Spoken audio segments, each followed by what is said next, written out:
Amendment 23. The district constituting a seat of government of the United States shall appoint in such manner as the Congress may direct. So basically, in this first section, the government just crowned itself. The district constituting the seat. Oh, so now the district is a seat now? So whoever is in that seat is our rulers. Whoever is in D.C. is our rulers.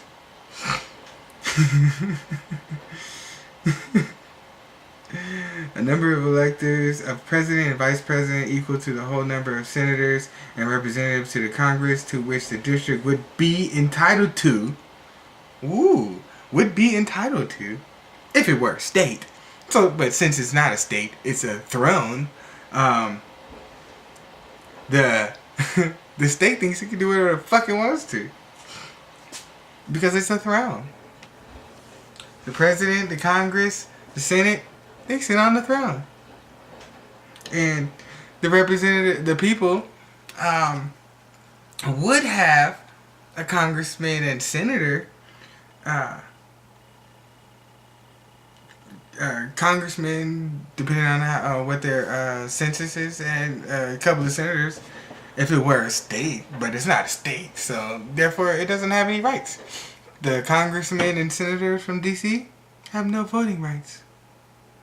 None whatsoever. So what's the point of them being elected there if they can't vote? Or at least vote on something that counts. I mean, I think they have they can do like committees votes and stuff like that, but I don't believe they can do a final floor vote. They have no floor vote rights at all. I know that for a fact that they have no floor rights. They shall be in addition to those appointed by the states, but they shall be considered for the purposes of the election of president and vice president to be electors appointed by a state.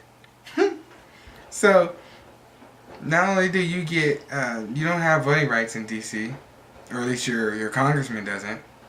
Congressman and congresswoman, I do believe it's a congresswoman for the District of Columbia right now.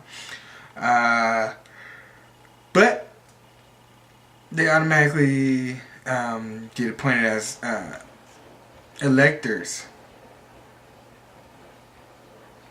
And they shall meet in the district and perform such duties as provided by the 12th article of amendment. Section 2. The Congress shall have the power to enforce this article by appropriate legislation. Damn. So, the people that live in D.C., I'm sorry that you guys have no voting rights. You have no say in what your government does. Even the people that sit on the throne in your home city. 19th Amendment. 24th Amendment. The right of the citizen of the United States to vote in any primary or other election for president or vice president, for electors of president or vice president, or for senator or representative of Congress shall not be denied or abridged by the United States or any state by reasons of failure to pay any poll tax. Oh, failure to pay. So if you have a traffic ticket, if you have any kind of violation or anything like that where you got a fine by the government, they can't take away your voting rights. Or for failure to pay any poll tax. So if I didn't get a national ID card, which these conservatives love to be pushing for right now, which I don't get. They love small government, but they want to use big government to impose a rule, and a law saying that you have to have a voter ID law, an ID or some kind of ID to vote, or state issued ID, government issued ID, I should say. And that would voter ID would pretty much be considered a poll tax, or other tax. So if you didn't pay your Obamacare tax, which is mandatory via the Affordable Care Act, via the IRS, which can do liens, which can levy your home, put liens on your mortgage, levy your pay and stuff like that. Yeah, pretty fucked up what the IRS can do.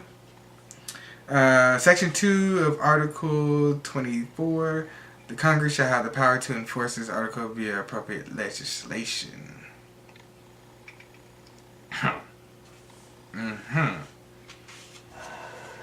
Well, we just seen that Congress was enforcing this law somewhat. And then they got rid of it.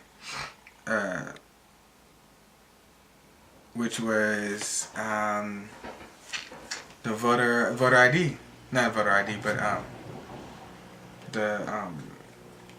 Jesus, what? I straight forgot that act right now.